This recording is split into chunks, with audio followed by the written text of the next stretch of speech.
Kit and I, we were schoolmates in high school, and he's fun, he's funny, and he makes me laugh a lot.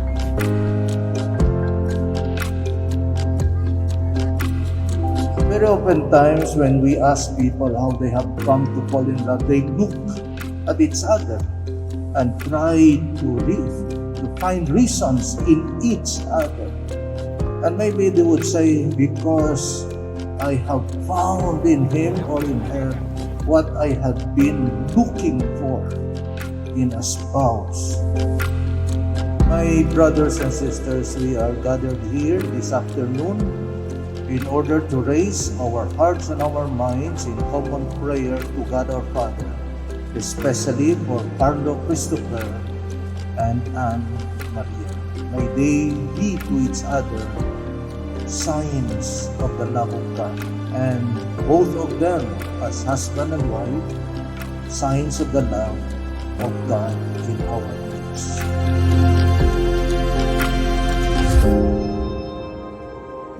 Grant Grant us, us, O O Lord, to be to be one one heart heart and one soul, from this day forward, for better, for worse, for richer, for poorer, in sickness and in health, until death do us do part. us part.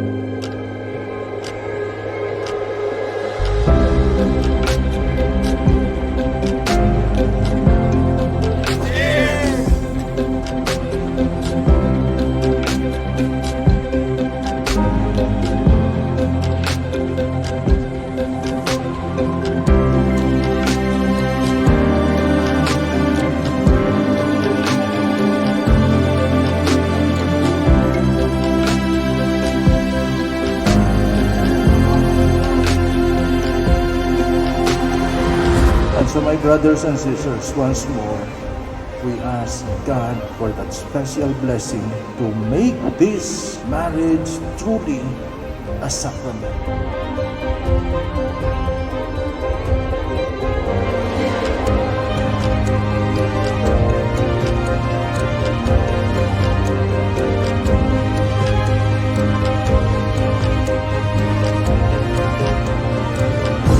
Hi babe, I'm so nervous. I can't wait to see you.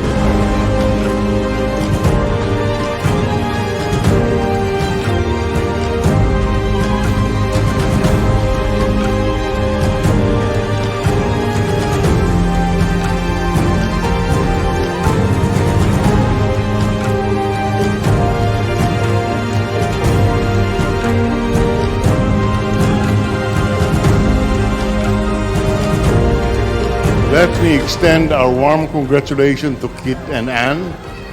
Today, you are joined as husband and wife. I can say that marriage is a good thing. I did it twice. Huh? And I have always been happy. So, enjoy your party with your friends and relatives. And note that you will, effective today, you will be relying on each other for better or for worse.